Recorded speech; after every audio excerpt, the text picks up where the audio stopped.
Hello, and welcome to part 3 of our Healthy Heart class. In this video segment, I'm going to be talking about carbohydrates, particularly focusing on fiber and sugar and the influence they can have on your heart health, as well as sodium, also known as salt, and the impact it has on our heart health. Now, carbohydrates are an important food to include in our diet because they are our body's main source of fuel. In particular, our brain loves carbohydrates. It runs on them. So many individuals ask me about whether a low-carb diet would be right for them. Generally speaking, it's not the best choice for everyone. When we're on low carbohydrate diets, our bodies still compensate for the lack of sugar coming from our diet, and our liver can release sugar from its stores, and sometimes it can end up putting too much sugar into our bodies. And our body will also seek to get sugar from our muscles, so our body craves that sugar, it runs on sugar, so it can start to break down our muscles so that it can get sugar from them when we don't feed it a source of carbohydrates or that turns into sugar. And when we're breaking down our muscles, that's not great for our overall health. It can even start to break down your heart muscle, which is definitely not good if you're at risk for heart disease. Low-carb diets can also put you at more risk for fatigue, nutrient deficiencies, constipation from inadequate fiber intake, and it can often lead to falling into the restriction binge cycle and contribute to weight cycling, which is also known as yo-yo dieting. And we know that that can have a very harmful effect on your heart health and increase your risk for heart attack and stroke. So in general, I encourage people not to follow a low-carb diet, but it is important to be consistent with carbohydrate balance through the day and considering the types of carbohydrates that we are putting into our bodies. We know that eating regular amounts of carbohydrates during the day can help us manage our blood sugar and energy levels. And that looks like eating the same amount of carbohydrates at breakfast, lunch, and dinner.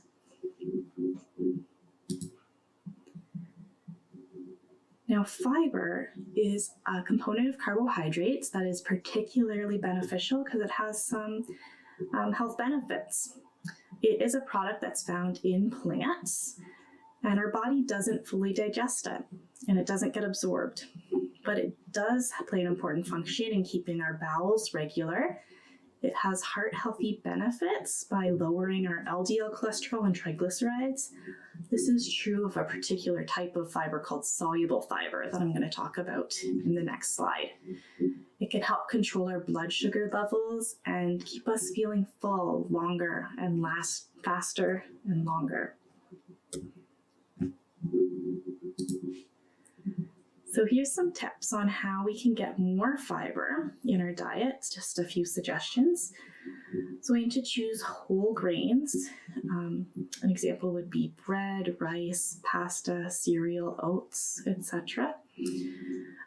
Aim for 4 servings of vegetables and 3 servings of fruit a day. And try beans, dried peas, lentils, nuts, and seeds. These foods are high in fiber, and when you incorporate them into your diet, you will be getting more fiber.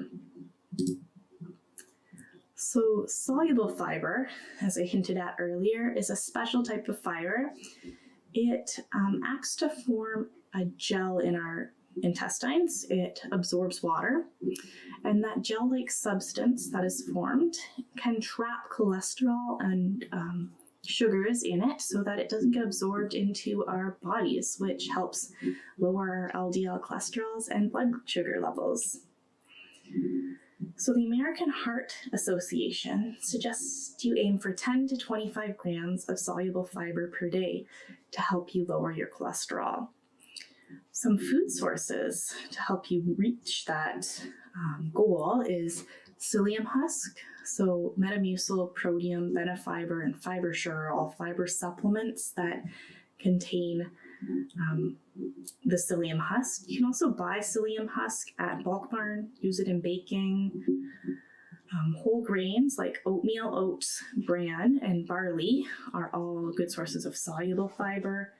Ground flaxseed, nuts and seeds, beans and legumes, and fruits and vegetables are all good to incorporate in your diet to help you get that soluble fiber. You may want to try baking with psyllium, oat bran, ground flaxseed, maybe add it in to your muffin, cookies, and cereal recipes. You can add barley, beans, and legumes to soups. You can add nuts and seeds to salads, and aim to eat a good amount of whole fruits and vegetables in your diet. Now, I do want to highlight that it's best to go slow when you're incorporating fiber, so don't go gung-ho tomorrow and load up on all these high fiber foods. That can leave you feeling bloated, uncomfortable, gassy. So try to spread it out gradually over a few days, adding a little bit, maybe one new high fiber food every 3 days. And then work on increasing your water intake or making sure you're drinking lots of fluid at the same time to help mitigate some of those uncomfortable side effects. Now, I did email an information sheet about soluble fiber in your email with the link to this presentation.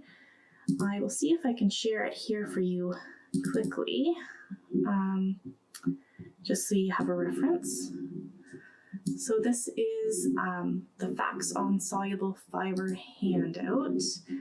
It goes through some tips on what it is and how to incorporate it into your diet, as well as some information. This is a list of foods that contain soluble fiber and how much soluble fiber it is as a reference if you wanted to focus on getting that 20 grams of soluble fiber in your day.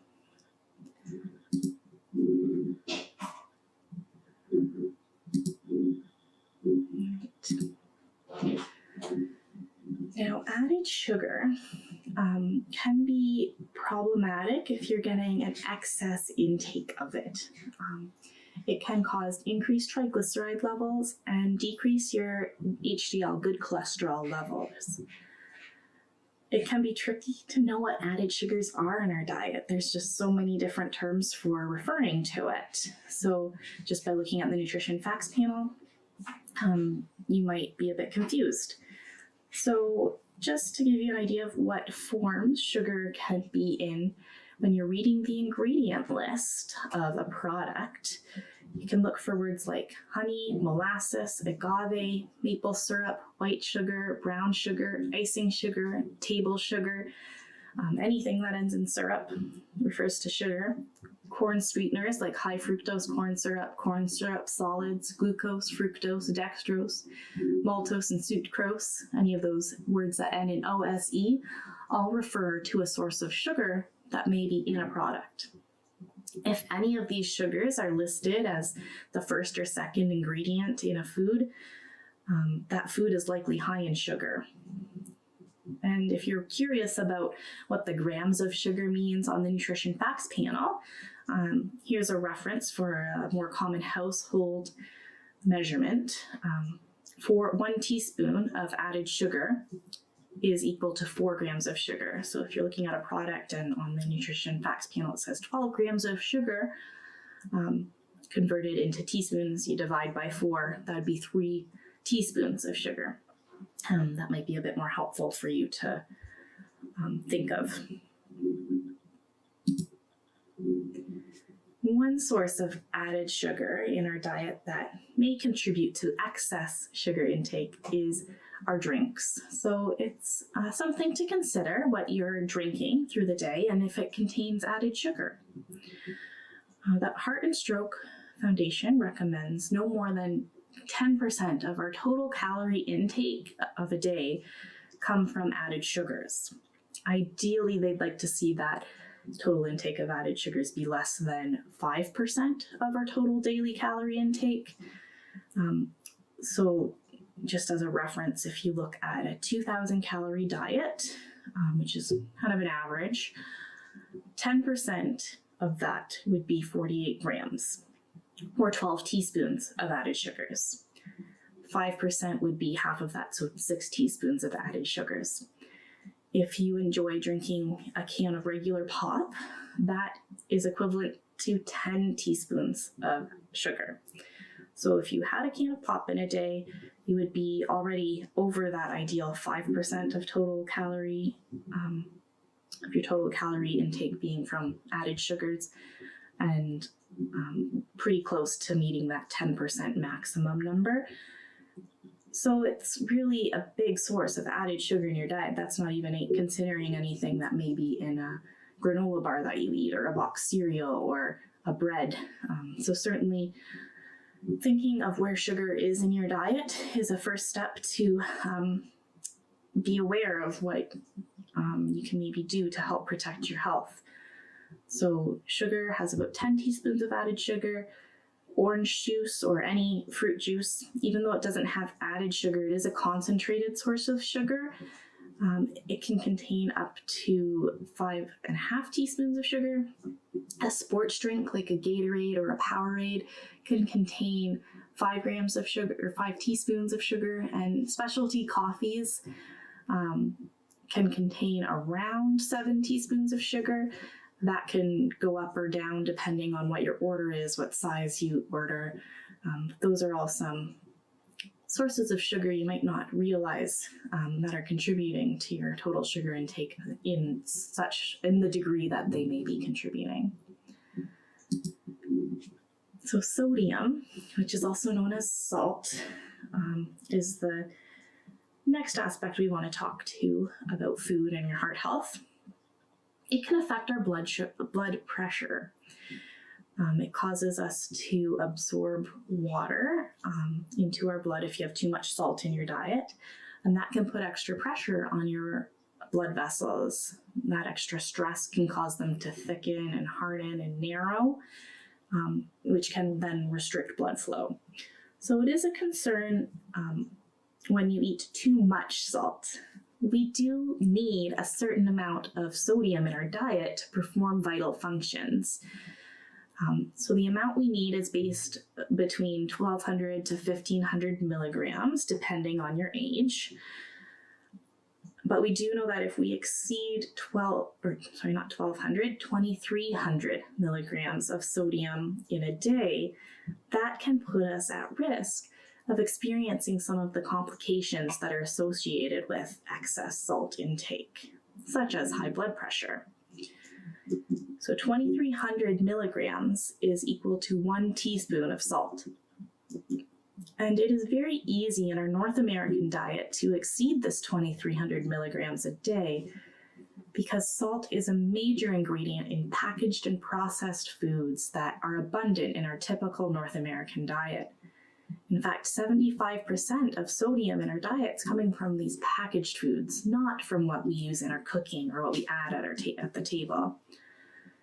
It is possible for us to reduce this amount of sodium by increasing our awareness of where salt is in our diet. Reading labels is a good start. Reading food labels is a good start to be aware of where salt is in your diet, and modifying our cooking. However, you might want to work on decreasing your salt intake slowly because our taste buds need time to adjust to less salty tasting food. If you cut out all salt really quickly, your food will taste bland and it will be hard to stick with and enjoy your food. But we do know that after a month, our taste buds adjust and you'll get used to eating lower sodium foods and be able to enjoy them. So as I mentioned, when you want to look for sources of sodium in your diet, a powerful tool is using the nutrition facts panel on our foods and our packaged foods in the grocery store. So to help you read those labels and understand them, I'll briefly go through that now. The first thing I recommend looking at is the serving size. This is the reference number or the reference amount for the rest of the numbers on the nutrition facts panel. It's not necessarily how much you will eat. You may eat more than that, but it gives a reference for you to start with. If you're going to eat twice the amount of the serving size, you then need to double the rest of the numbers to get an idea of what you're consuming. You can also compare products. You want to make sure that when you're comparing the products, the nutrition facts panel is based on the same serving size. If it is a little bit different, you might want to adjust the numbers to make it more similar. So if the other serving size is double the amount, you would double the numbers. So the next step would be to look at the percent daily value number. That's on the right-hand column here. This is a helpful number that can make sense of the grams and help you understand if there's a lot or a little of a nutrient in a food. If the food product has 5% or less of the nutrient that you're looking at, that's considered a little bit of a nutrient. If the product contains 15% or more, that's considered a lot of a nutrient. So keeping that in mind, the next step we look at is the nutrients. So because we're talking about sodium, we're going to look at the sodium content. So you are ideally looking for foods that have less than 5% sodium. This product has 27%, which is over 15%, which is considered a lot of sodium. This is a can of soup, which is one of those foods that does tend to have a lot of salt in it. Some foods like breads and cereals are surprisingly high sources of sodium, so that's something to explore when you're at the store next, reading those labels, see what the sodium content is in those breads, and maybe looking at your choices and your options and maybe choosing one that has less sodium. So lastly, after we've looked at sodium, I want to highlight that some of the foods we do want more of. So things like saturated and trans fats and sodium and sugar, we want less of in our packaged foods. So looking for things that are less than 5%. But some items like fiber and iron, vitamin A, calcium, those are all nutrients we want more of in our diet. So looking for greater than 15% on those items. So when you're comparing products as well, as I said, with the breads, but the same with other soups, even if this is high in sodium, maybe you could look at another soup product and see if it has less sodium for you. So it's not to say this is a bad product for you, but it's a tool that you can use to find the best choice for your health. So here's some tips on how you can work toward reducing the sodium intake in your diet. You can aim to eat more fresh foods, so cooking at home more often, cooking with less processed foods, aiming to limit takeout food and restaurant meals, rinsing canned products. They can be helpful time savers when you're cooking, but do tend to be packaged in salt and therefore higher in salt. So canned beans, canned fish, canned vegetables, just rinse them off to get some of that extra salt off of them. Read the nutrition facts panel. There's a lot of low sodium options out there. So even when it comes to canned goods, you might be able to find some canned vegetables that are packaged with no added salt. That would be a great option. There's lots of low sodium spice blends available that you can use to flavor your food and still enjoy the taste of it without salt. Mrs. Dash, McCormick has some brands as well of low sodium. PC Blue Menu have some low sodium spice blends that you can enjoy. Cooking with fresh herbs and spices, as well as experimenting with new flavors. Citrus juices are also very helpful for adding flavor to food. So citrus juices and the zest.